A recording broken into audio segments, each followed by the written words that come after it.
Primera de Corintios capítulo 1 versículo 3. Y quiero hoy cerrar el tema de la carta de los Corintios. En el versículo 3 el apóstol Pablo dice: gracia y paz a vosotros de Dios nuestro Padre y de el Señor ¿qué? Jesucristo. Una salutación muy similar la utiliza Pablo en Romanos 1:7. Vamos a mirar Romanos 1:7, porque Pablo utiliza casi que las mismas palabras. A todos los que estáis en Roma, amados de Dios, llamados a ser santos, gracia y paz de Dios nuestro Padre y de quién, y del Señor ¿qué? Jesucristo. Ahora Pablo está diciendo que todos los que hemos recibido a Jesucristo tenemos gracia y tenemos ¿qué más? Paz. ¿Qué es la gracia? Es un regalo inmerecido. ¿Y qué es la paz? ¿Ah? ¿Qué dijo Edwin? La paz es lo que se produce después de la gracia. O sea, cuando tú recibes la gracia y la gracia es salvación, la gracia produce en ti paz. Si tú no recibes la gracia, no tienes la paz. En Gálatas capítulo 1 versículo 3, el apóstol Pablo parece que saluda de igual manera a los de Gálatas. Léalo conmigo. Gracia y paz sean a vosotros del Dios Padre y de nuestro Señor Jesucristo. Ese plan completo de salvación en Cristo produce en nosotros gracia y paz. Y yo quisiera que cambiáramos el saludo, que cuando usted salude a su hermano, dele la mano y dígale: gracia y paz sobre ti, de nuestro Señor Jesucristo. Dele la mano a su hermano y dígale: que la gracia y la paz de mi Señor Jesucristo esté sobre ti. Ahora mire Efesios capítulo 1 versículo 2. Gracia y paz a vosotros de nuestro ¿y de quién? O sea, era el saludo cotidiano y continuo del apóstol Pablo. Gracia y paz, gracia y paz, gracia y paz. ¿Qué tal si implementamos ese saludo aquí en El Socorro y cambiamos la cultura y nos volvemos famosos en todo el mundo y establecemos esa norma de saludo y que digan: allá los socorranos siempre se saludan diciendo de nuestro Señor Jesucristo? Denle un aplauso al Señor. La Biblia dice en Romanos 5:1: justificados pues por la fe, tenemos paz para con Dios. La paz viene por la justificación. Si no hay justificación, no hay paz. El mundo, ¿qué está buscando hoy? Paz. ¿Cómo vive el mundo hoy? En guerra. ¿Qué está pasando entre Irán e Israel? Hay una guerra y estamos en un filito de que se desate una tercera guerra mundial. Pero muchos hoy se rinden con relación a la búsqueda de la paz, y muchos dicen: es difícil hallarla, es difícil conseguirla. Pero la verdadera paz mental y la paz de nuestro corazón se encuentra en Jesucristo. Por eso léalo, dice: justificados pues por la fe, yo tengo paz para con Dios. Y esto es importante porque entender que soy justificado me libera. Cuando usted no entiende que es justificado, usted se vive dando látigo todos los días. Y usted llega a la iglesia y dice: por mi culpa, por mi culpa, por mi gran culpa. Y regresa el otro domingo y dice, por mi culpa, por mi culpa, por mi gran culpa.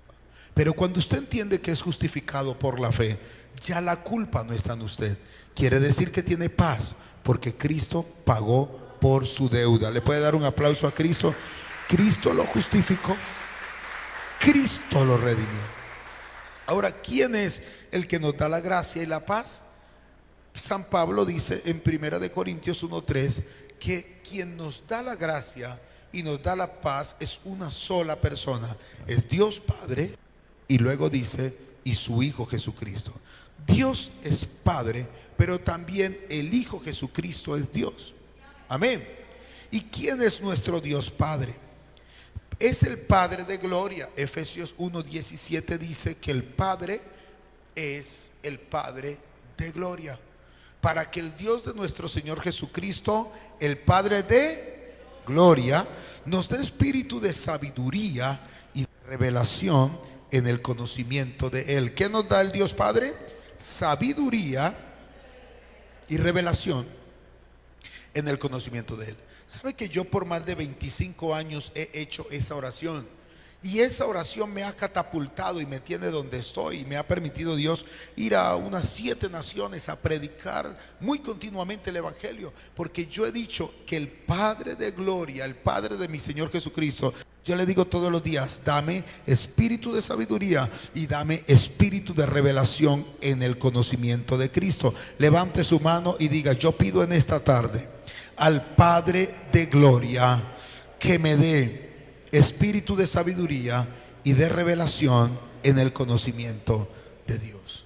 Pero el Padre no solamente te da revelación, sino que el Padre te da misericordia y consolación. En 2 Corintios 1:3 dice la Escritura que San Pablo le dice a la iglesia, hey, es el Padre, 2 Corintios 1:3, es el Padre de misericordia y es el Padre de toda consolación. Léalo conmigo, dice, bendito sea el Dios y Padre de nuestro Señor Jesucristo, Padre de y Padre de toda. Vamos, repítalo, diga, Él es mi Padre de gloria, pero también es mi Padre de misericordia y es el Padre de toda consolación. Cuando usted entiende la función del Padre, a usted le cambia la vida, porque el Padre es el Padre perfecto. Mateo 5:48, Jesús dijo, sean ustedes perfectos como vuestro Padre que está en los cielos es perfecto. ¿Cómo es nuestro Padre? Pero también ese Padre que tenemos no tiene mudanza ni sombra de variación. Santiago 1:17. Uno como padre terrenal le puede cambiar la versión al hijo. Juan Daniel de vez en cuando me dice, papá, pero eso no fue lo que me dijiste. Porque nosotros los padres cambiamos, pero tu Padre eterno nunca cambia. Léalo conmigo, dice, y toda buena desciende, en el cual no hay ni sombra de variación. Denle un aplauso al Padre. Ese Padre es el Padre que te sostiene. Pero luego dice Pablo, gracia y paz. Estamos analizando el versículo 3 de 1 Corintios, lo estamos desglosando. Gracia y paz. Ya miramos qué es la gracia, ya miramos qué es la paz. Dice gracia y paz de nuestro Padre. Y ahora dice, según 1 Corintios 1:3, y de nuestro Señor Jesucristo. ¿Quién es el Señor Jesucristo? El Señor Jesucristo es Dios. El Padre es Dios, el Hijo es Dios y el Espíritu Santo es Dios. Por eso nosotros estamos en contra de la doctrina de los testigos de Jehová. Y si alguien ha participado de la doctrina de los testigos de Jehová, perdóneme por lo que voy a decir a continuación, pero tengo que decir que esa doctrina está errada, porque ellos no creen que el Hijo es Dios. Y todo el que no cree que el Hijo es Dios es una falsa doctrina. Hay una corriente de judíos que no creen que Jesús es Dios, que es Hijo de Dios, pero no lo aceptan como Dios. Para ellos les tengo el antídoto. Juan 1:1 dice, en el principio era el verbo. Y el verbo era con Dios. Pero ¿qué más dice el texto? Y el verbo era Dios. Si alguien quiere decir que Jesús no es Dios, tiene que borrar de la Biblia Juan 1:1 o tiene que acomodarlo. De hecho, los testigos de Jehová cambiaron su Biblia a su manera. Por eso nosotros no leemos la Biblia de los testigos de Jehová, porque es una versión modificada por ellos, ajustada a su doctrina, cosa que no está bien. Pero Jesús es Dios. Hay otro versículo, Colosenses 2:9. Dice que en Jesucristo habita corporalmente, o sea, corpóreo, toda la plenitud de ¿qué? ¿Y qué significa el vocablo deidad? Dios, divinidad. O sea que en Cristo corpóreamente habita toda la plenitud de la deidad. Y un versículo más, porque para hacer doctrina teológica se necesitan mínimo 3 versículos que la soporten. Para usted establecer un postulado, no lo puede establecer porque usted piensa. Yo siempre digo, lo que tú dices respalda lo mínimo con 3 versículos bíblicos. Y el tercer versículo está en Colosenses 1:18, donde dice que Cristo es el Señor de todo, no el Hijo de todo. Y Él es el dueño de todo. Léalo conmigo, fuerte, 1, 2 y 3. Y Él es la cabeza del cuerpo, que es la iglesia.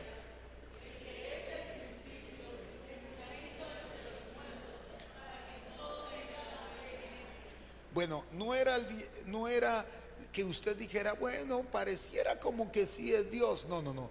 Hay 3 versos y le puedo presentar 30 textos porque preparé un estudio de defensa escatológica y de defensa de la fe con relación a la divinidad de Cristo.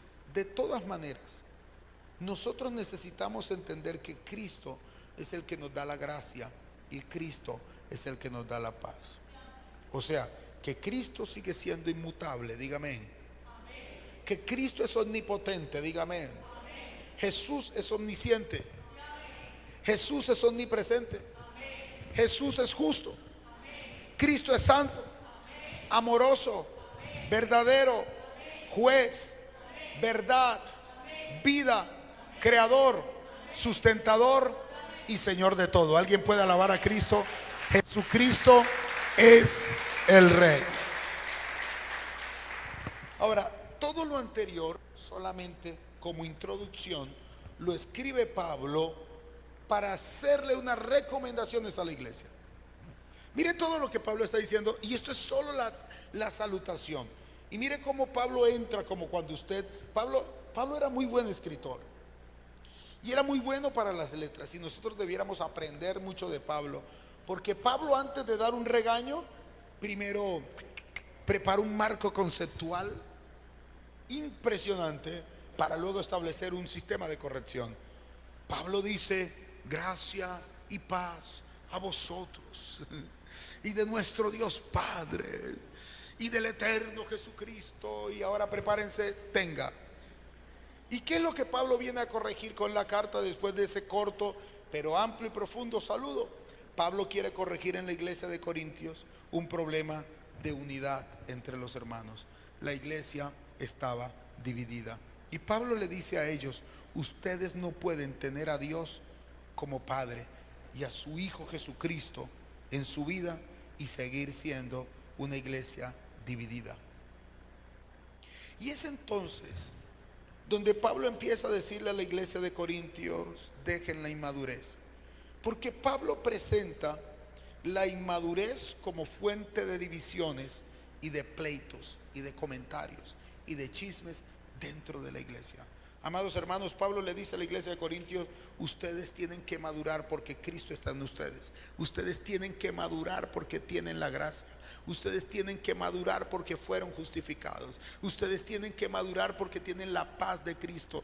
Todos esos elementos ricos de la bendición paternal del Dios eterno están en ustedes, pero ustedes tienen que cambiar su forma de vivir. Y entonces Pablo les dice: Quiten las divisiones en medio de ustedes. Y en Primera de Corintios capítulo 1 versículo 10, Pablo dice: he sido informado por los de Cloe que ustedes, versículo 11, andan en contiendas. La carta Pablo la escribe como una respuesta a una carta que le enviaron. Es como si alguien de acá le enviara una carta al pastor Pedro, que es nuestro presbítero regional, y los de Cloe eran como una familia, y le mandaron la carta a Pablo: Pablo, mire, queremos que vaya a revisar lo que pasa en la iglesia de Corinto, porque eso allá es un berenjenal. Esos hermanos allá se están peleando. No solo se están peleando entre ellos, están divididos. Aparte de estar divididos, tienen una competencia en el liderazgo. Hay 4 bandos, Pablo, dentro de la iglesia. Unos dicen que son del pastor Apolos, otros dicen que solo escuchan las predicaciones del pastor Cefas, y que cuando Apolos va a predicar, a los de Cefas no les gusta, se paran y se van, porque como Apolos estaba viajando, entonces ellos vieron a otro predicador y no les gustó, y dicen: uy, no, si esta tarde va a predicar Cefas, yo me voy, porque a mí me gusta solo cuando predica el pastor Pablo. ¿Le parece eso cotidiano, normal, común? Puede pasar en alguna iglesia eso, ¿verdad? Por aquí no, ¿verdad? No, por aquí no. Y entonces la carta decía: ellos están divididos. Unos dicen que son de Pablo, otros dicen que son de Apolos, otros dicen que son de Cefa, y los más religiosos dicen que no se les sujetan a nadie, que ellos son de Cristo, y que Cristo es su pastor, y que ellos no tienen que ver con nadie. Y la carta sigue diciendo: y aparte de eso, ellos son como muy peleones y son como carnales. Y en el capítulo 3 entonces dice: y ellos andan en celos, en chismes, en disensiones, en contiendas, y ellos viven como hombres y son como naturales. Y algunos que son naturales no entienden las cosas del Espíritu porque son locura, y otros se van al extremo y dicen: ay no, pero tú eres muy religioso. Y aparte de eso, Pablo, todo eso lo escribieron los de Cloe. Y la carta decía: y aparte de eso, algunos dicen que ustedes no son apóstoles ni son nada, porque ustedes no tienen ni plata y andan bien chiros, bien arruinados, y que no tienen ni casa, no tienen ni ninguna fuente de ingreso, que ustedes son perversos. Por otra parte, escriben los de Cloe y dicen: y aparte hay un desorden tremendo en la iglesia, donde un muchacho se está acostando con la mamá, con la esposa del papá, o sea, con la madrastra. Y aparte de eso, hay 2 familias que están peleando, y entonces no resolvieron el problema dentro de la iglesia, sino que se fueron a los juzgados, y allá en los juzgados están diciendo: miren a esos evangélicos, colocándose demanda entre ellos, y esos que son evangélicos, y aquí el uno se está demandando con el otro.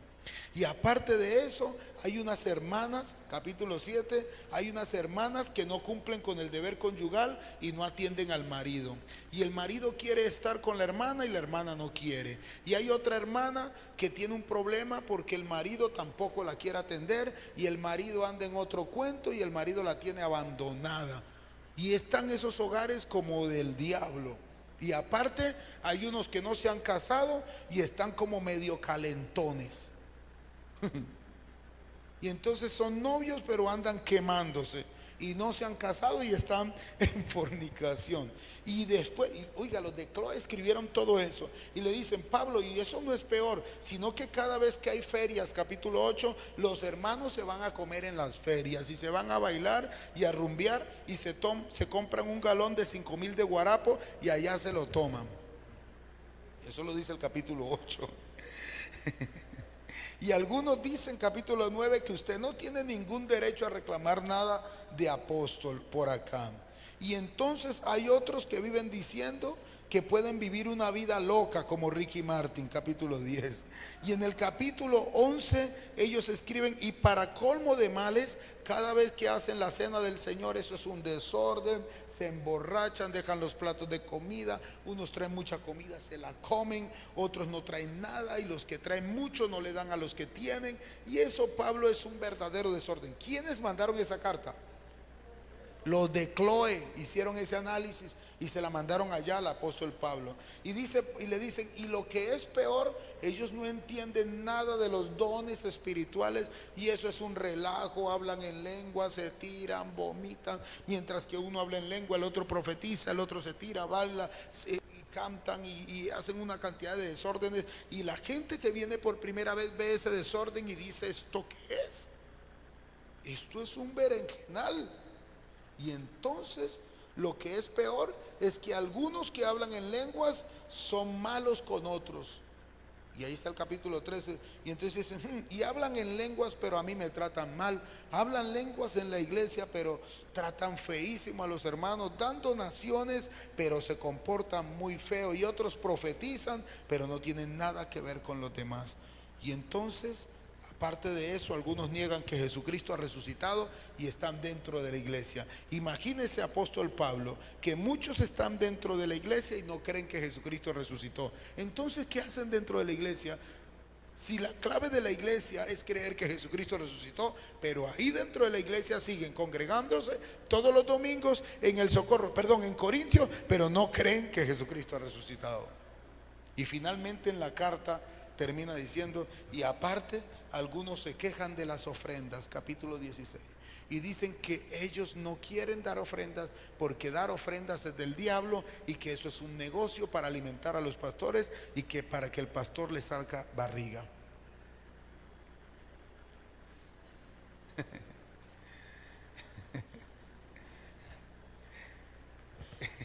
Esos fueron los 16 temas que los de Chloe le mandaron a Pablo, que pasaba en la iglesia de Corintio. ¿Cómo responde Pablo a esa carta? Entonces es ahí donde Pablo responde con la carta. Y entonces él escribe, capítulo 1, versículo 1, Pablo, llamado a ser apóstol, y entonces ahí corrige que es apóstol por la voluntad de Dios y no de los hombres, y ahí defiende su ministerio. Y dice que es un apóstol de Jesucristo, versículo 2, a la iglesia que está en Corintio, a los santificados en Cristo Jesús, llamados a ser santos, y a los que en todo lugar invocan el nombre del Señor Jesús. Y dice, gracia y paz a vosotros. ¿Cómo hubiese introducido usted la carta si no fuera Pablo? ¿Cómo hubiese respondido usted ese WhatsApp? Pero miren la mesura del apóstol Pablo, la templanza del apóstol Pablo al responder ese mensaje satírico que le enviaron, a responder el estado que le envió el otro, porque hay gente que te manda mensajes a través de los estados, ¿verdad? ¿Sí han visto que hay gente que manda sátiras a través de los estados? A mí me encantó mucho un meme que vi que días que decía, lamento a aquellos que me tiran sátiras por los estados, porque ¿qué se siente que me mande una sátira y que yo no la vi? A veces a algunos nos pasa así, de pronto usted le mandaron una sátira en un estado y usted ni lo vio. Pero Pablo no respondió de esa manera. Pablo responde con gracia y responde con paz. Y responde entonces diciéndoles, número 1, dejen de pelear. Mira el que está a su lado y dígale, eso es para ti.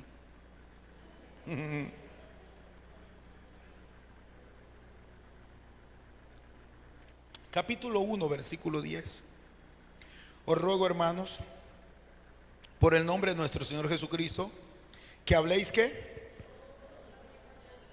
Y que no haya entre vosotros ¿qué?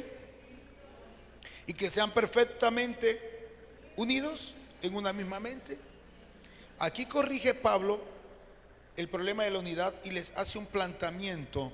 Y Pablo les dice, ustedes no pueden seguir con luchas de poder.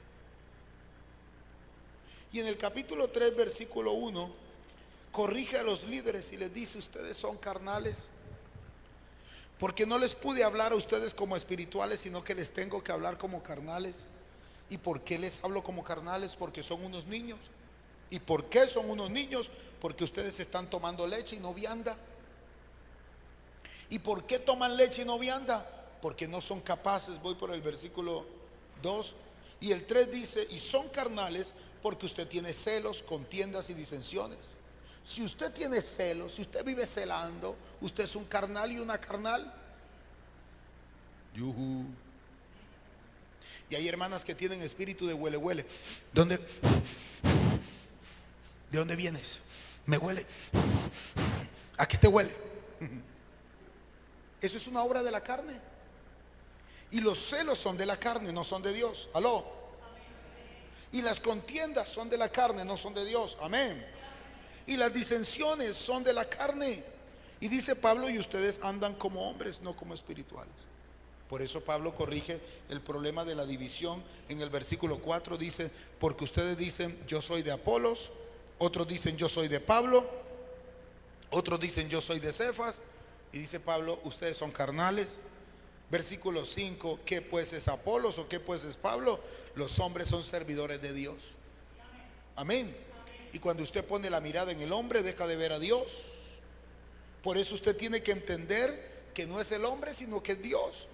Y Pablo soluciona esto en el versículo 6 y les dice, yo planté, Apolos regó, pero el crecimiento lo ha dado Dios.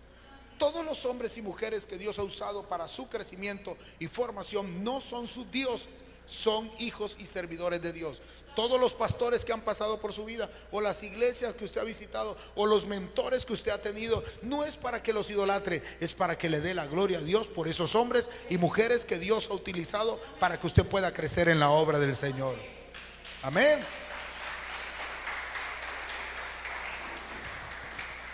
Entonces Pablo termina eso diciéndoles, ustedes tienen que poner la mirada en Dios. Versículo 7.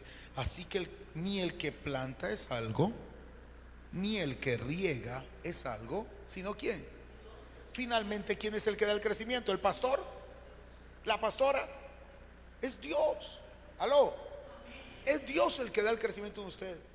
Pues usted no puede decir, ay, es que a mí me gusta más cuando predica el pastor Juan Carlos, pero cuando predica la pastora Meli yo mejor me voy, o cuando predica el pastor Juan Carlos Sánchez no me gusta. No, usted tiene que ver es a Dios. A Dios. Ahora estoy diciendo un ejemplo porque eso no pasa aquí, ¿sí o no? Aló. Estoy solo colocando un ejemplo porque eso no pasa aquí, ¿verdad? Ay, eso no pasa aquí, ¿verdad? Nosotros miramos es a quién. A Dios. Lo segundo que Pablo corrige es el tema de los asuntos legales dentro de la iglesia. Y Pablo en el capítulo 6 versículo 1 dice, ojo con ustedes estar llevando a los tribunales a sus hermanos en la fe. Si alguno tiene algo contra su hermano en juicio, no lo lleve a los injustos, primero trate su asunto en la iglesia. Y en el capítulo 6 Pablo hace un desglose diciendo cómo es posible que usted va a llevar su tema entre hermanos a un juez injusto que no conoce a Dios, cuando en la iglesia hay pastores y hay líderes que pueden ayudarte a resolver el asunto. Lo tercero que Pablo resuelve es el tema de los hermanos que tienen el problema en el matrimonio. Antes de eso, en el capítulo 4 versículo 11 Pablo dice, la conducta de los creyentes debe ser de humildad. Hasta ahora padecemos hambre, tenemos sed, estamos desnudos, somos abofeteados y no tenemos morada fija. Nos fatigamos trabajando con nuestras propias manos, pero nos maldicen y nosotros los bendecimos. Padecemos persecución y la soportamos. Nos difaman y rogamos. Y hemos venido a ser hasta como la escoria del mundo y el desecho de todos. No le voy a decir la traducción de la palabra escoria en el griego porque es muy fea. Pero Pablo vino a decir, nos hemos sentido como la escoria del mundo, pero a pesar de eso seguimos avanzando. Tenemos hambre, pero seguimos avanzando. Tenemos sed, pero seguimos avanzando. No tenemos que vestir, pero tenemos que seguir avanzando. Y dice Pablo, y todos lo soportamos. Pero hoy hay una iglesia que no quiere soportar y que por cualquier cosa se va. Aló. Y no tenemos hoy una iglesia que padece persecución. Pero Pablo dice, necesitamos humildad y fortaleza para poder seguir adelante. Porque no es posible que por cualquier cosa que le digan usted se vaya. Pablo dice, nos fatigamos, tenemos hambre, tenemos sed, estamos desnudos, nos faltan muchas cosas, pero aquí estamos para la gloria de Dios. Denle un aplauso al Señor. Diga, nos mantenemos firmes para la gloria de Dios.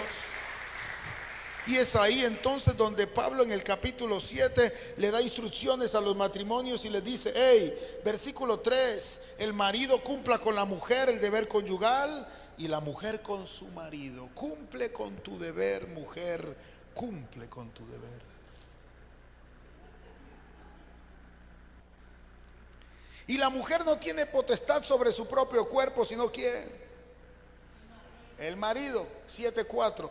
Y el marido no tiene potestad sobre su propio cuerpo, sino ¿quién? Así que si usted se casó, hermana, su cuerpito es de su marido, le guste o no le guste.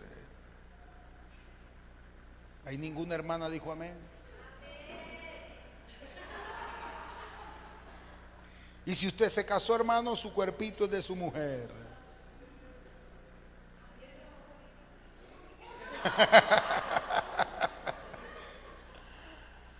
Y cuando no se cumple el deber conyugal, ¿cuál es el problema? Versículo 5, no se nieguen el uno al otro, a no ser por algún tiempo de mutuo consentimiento para que se ocupen sosegadamente a la oración, pero vuelvan a juntarse en uno para que no los tiente ¿quién? Por causa de vuestra incontinencia. Cuando se descuida el esposo y la esposa, se mete el diablo en la mitad.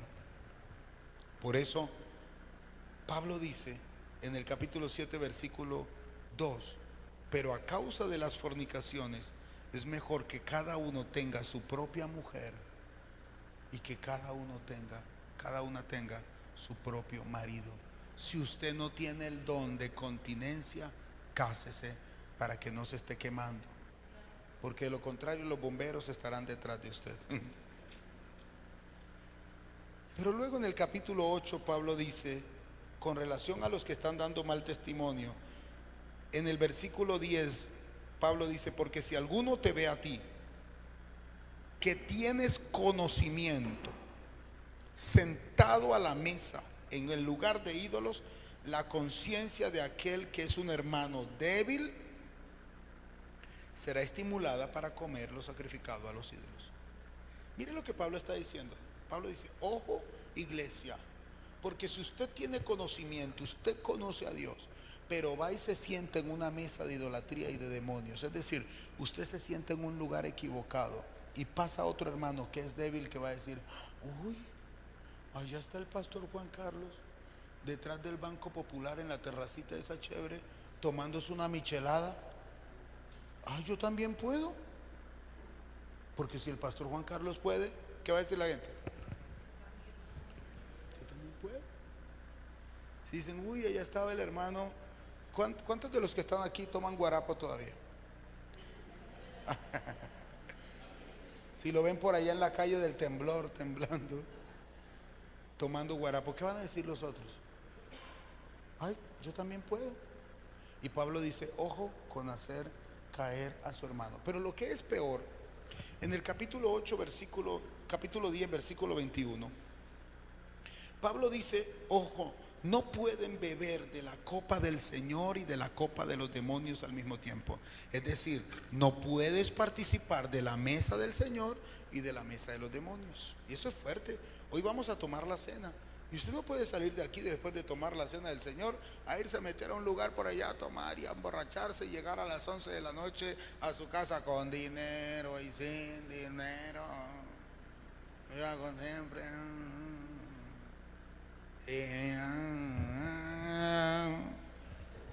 No puedes estar en la mesa del Señor y ¿qué más?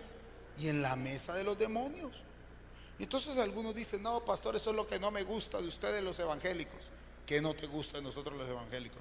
Es que ustedes todo lo prohíben y todo les es pecado. Y yo siempre digo, pues no, aquí no prohibimos nada. De hecho, Ángel, usted tiene la potestad para hacer lo que quiera. Mire, capítulo 10, versículo 23, que dice Pablo, todo me es. ¿Le es lícito fumar? Sí. ¿Le es lícito mujeriar? Sí. ¿Le es lícito meterse en una discoteca a perrear? Sí. ¿Le es lícito? Sí.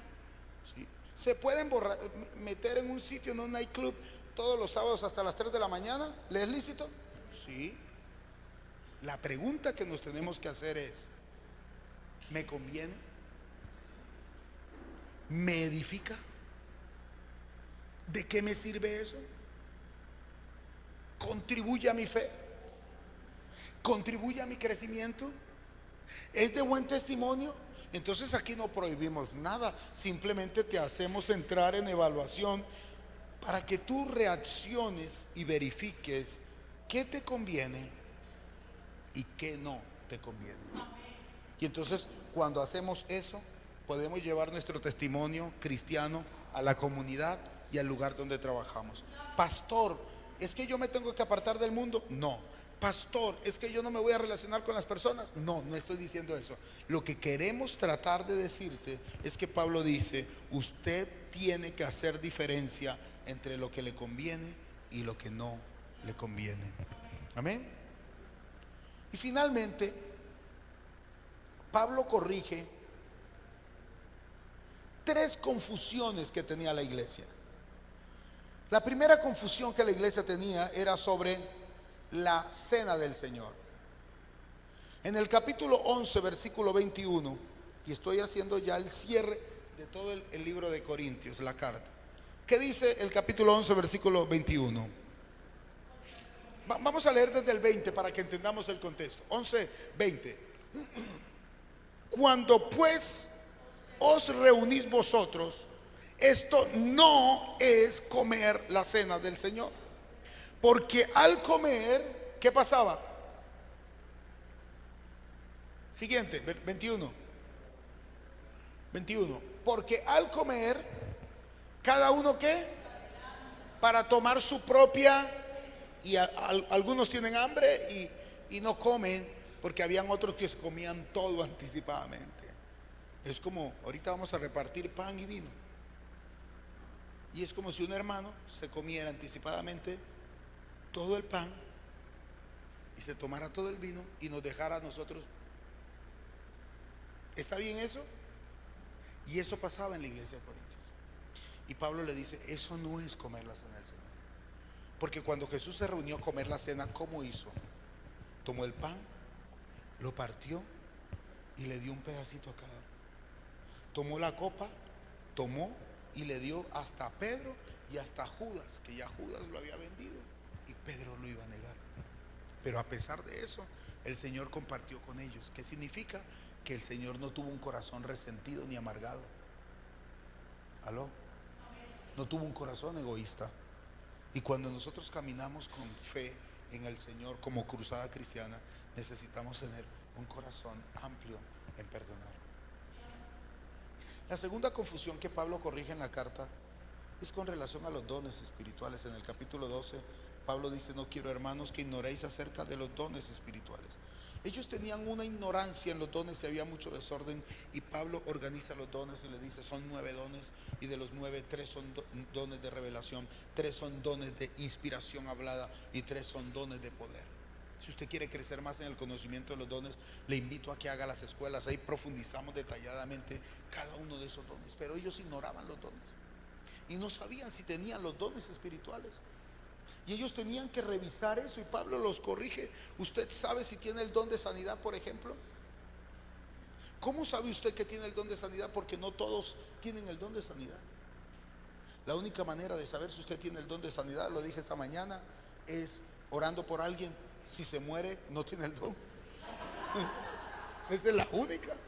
No hay otra. No hay otra. Y contaba esta mañana una anécdota que una joven de la iglesia me llevó una perrita schnauzer que se estaba muriendo, y yo nunca había orado por un perrito, por una mascota, pero oré por la mascota, y aunque estaba asustado porque nunca había orado por una mascota, pero la mascota se sanó.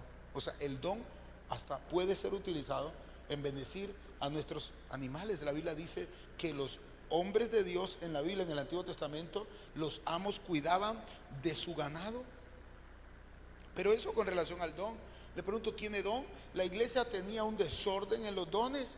Y dice Pablo, no todos son apóstoles, No todos son profetas, y hoy hay una apostolitis donde todo el mundo quiere ser apóstol y nadie quiere ser pastor, donde todo el mundo quiere ser profeta y nadie quiere ser evangelista. Y Pablo dice, aquí no todo el mundo son apóstoles, y había un desorden tremendo. Dice, no todos son profetas, capítulo 12 versículo 29, no todos hacen milagros. Y si usted no tiene don de milagros, no se meta en líos a hacer lo que Dios no le ha llamado a hacer.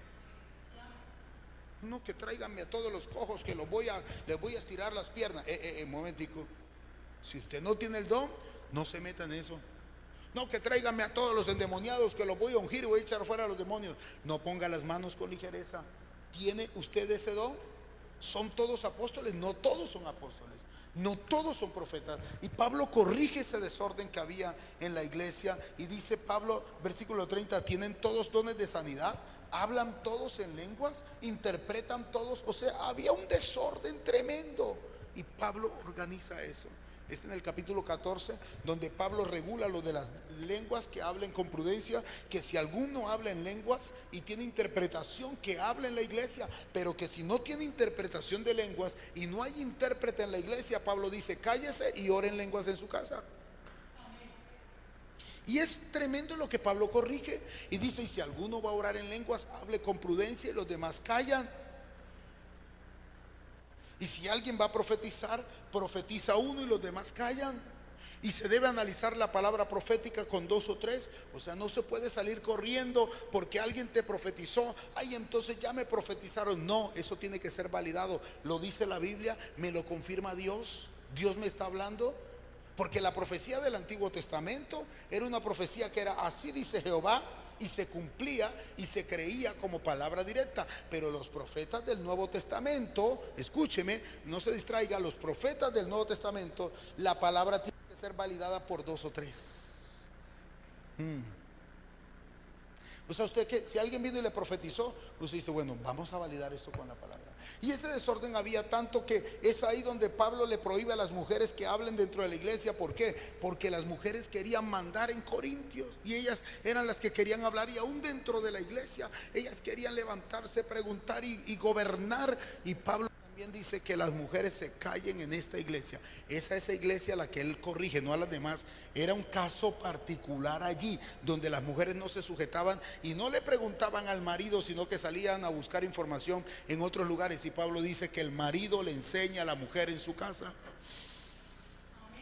Es una palabra dura de Corintios, pero Pablo tenía que nivelar la iglesia con relación a los dones. Es ahí en el capítulo 14 donde Pablo dice, pero hágase todo decentemente y en adoración con orden. Eso está en el capítulo 14 versículo 40. Pero hágase todo decentemente y en orden. Es en el capítulo 13 donde Pablo dice, si ustedes tienen dones humanos y lenguas humanas y angélicas, pero no tienen amor, de nada les sirve. Es decir, de nada le sirve usted hablar en lenguas si usted no tiene amor con la gente. Se me fueron los amenes. ¿Están aquí o ya se me fueron? ¿Podemos despedir ya el servicio? Se complicó el mensaje un poquito, ¿verdad? Es ahí donde Pablo dice, si usted es profeta y entiende todos los misterios y tiene toda la fe del mundo, de tal manera que trasladase los montes, capítulo 13, versículo 2, pero no tiene amor, de nada le sirve. Que usted puede ser la super profeta, pero no trata bien a la gente. Usted puede tener el super ministerio, pero pasa por encima de los demás. Pablo dice, eso no sirve de nada.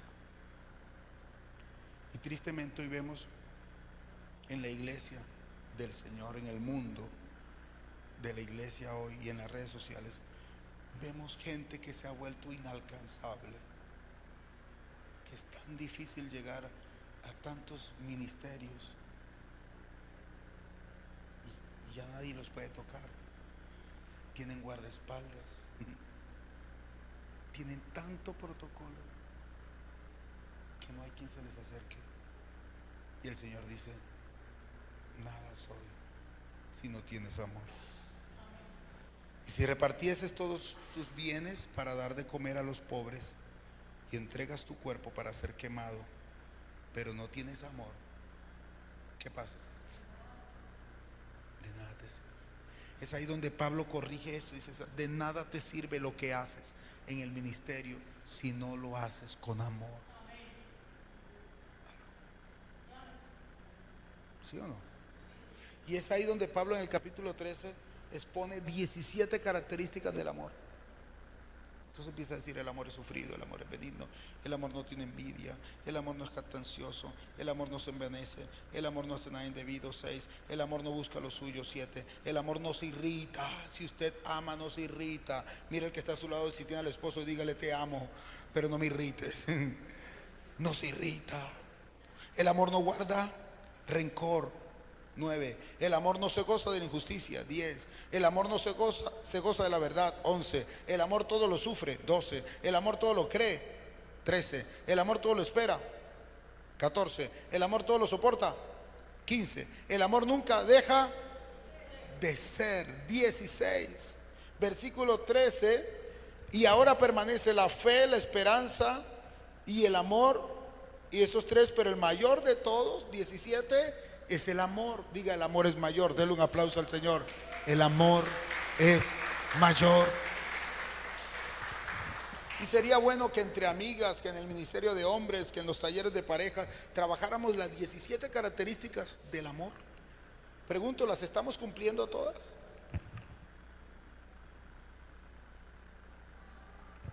Silencio total. ¿Qué nos falta? ¿Qué nos falta? Amor. Y termina Pablo entonces en el capítulo 15 hablando de que Cristo sí resucitó, y que si Cristo no hubiese resucitado, vana sería la fe. Y concluye en el capítulo 16 diciendo: si tú le vas a dar a Dios y vas a hacer donativos de caridad, hazlo con amor para los santos. Colóquese de pie y aquí terminamos. Capítulo 16. ¿Qué le pareció este estudio de la carta a los Corintios? 2 meses estudiando esta carta. Y nos podríamos pasar 3 años estudiando, pero no los quiero aburrir. Con 2 meses ya es suficiente. Pero Pablo concluye diciendo: en cuanto a la ofrenda, capítulo 16, versículo 1. En cuanto a la ofrenda para los santos, haced vosotros también de la manera que ordené en las iglesias de Galacia. O sea, el dar ofrendas era una orden dentro del ministerio de Pablo. ¿Y cuál era la orden? Versículo 2. Léanlo ustedes.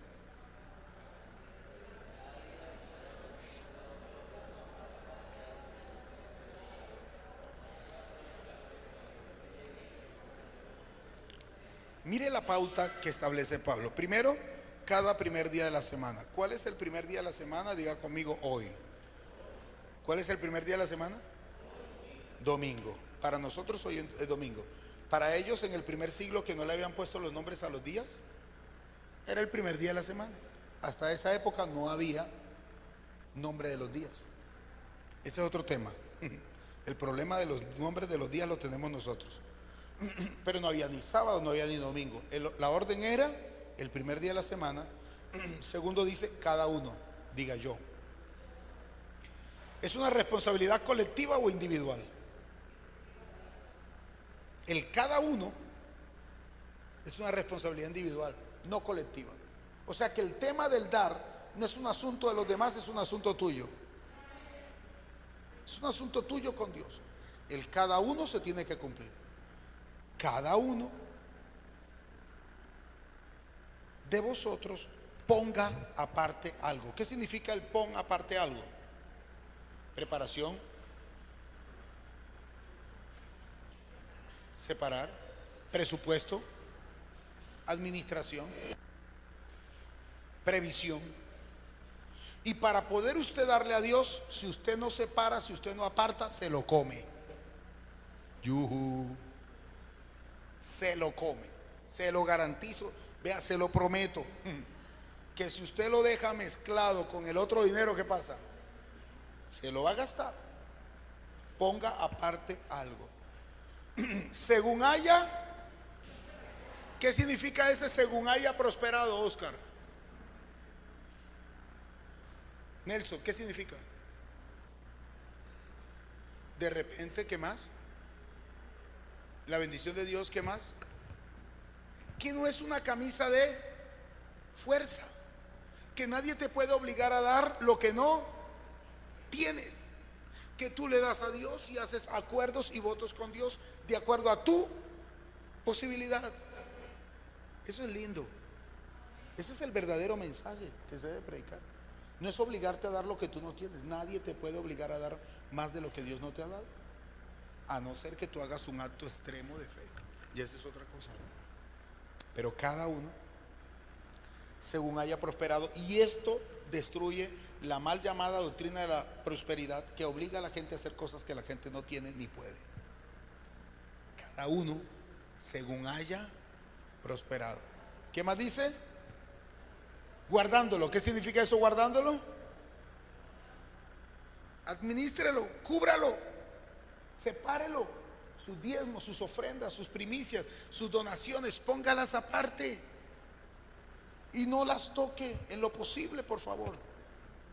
Y dice Pablo, para que cuando yo llegue no se recojan entonces ofrendas. El 19 y 20 tenemos un congreso, tenemos pastores invitados. Y yo le decía esta mañana a la iglesia, nosotros estamos haciendo mal, porque cuando llega el predicador, ¿qué hacemos? Ay, hermanos, delante del predicador, que decimos, vengan por acá y vamos a recogerle una ofrenda al predicador. Pablo dice, eso corríjamelo, yo no quiero eso. No debe darse cuenta el predicador que le vamos a recoger, ¿qué? Una ofrenda. Y vamos a cambiar eso. Lo vamos a cambiar, porque eso nos habla de preparación anticipada. Y cuando hacemos eso, Pablo le dice a la iglesia cambia y la iglesia es bendecida. Por eso yo abro un paréntesis. El 19 tenemos congreso, tenemos 3 invitados. En la parte de atrás hay un cubículo de sobres. Si usted quiere sumarse a esta tarea, tome un sobre y esta semana se lo lleva y el próximo domingo lo trae y se lo entrega a la pastora Meli, a la hermana Damaris, a los del equipo Entre Amigas. Dice, mire, esta donación es para el congreso. Y nos vamos a preparar anticipadamente. Tenemos 15 días para prepararnos. ¿Qué les parece? Amén. Pero no solamente con el congreso, sino con todo lo que hacemos en la obra del Señor. Esta semana estamos pintando, estamos remodelando, hay que lijar, hay que frizar. Si usted se quiere sumar a la tarea, puede hacerlo con donaciones y también con trabajo. Una hermana ayer nos dijo, pastor, yo no puedo ir ni puedo dar mucho, pero voy a regalar 20 empanadas de la Tropical. Y yo, ¿se vale? Se vale, porque los que están aquí comen. Amén. Pero el punto es que cuando usted da las ofrendas, las debe dar con orden y con amor. Y cuando hacemos eso, somos bendecidos. Amén.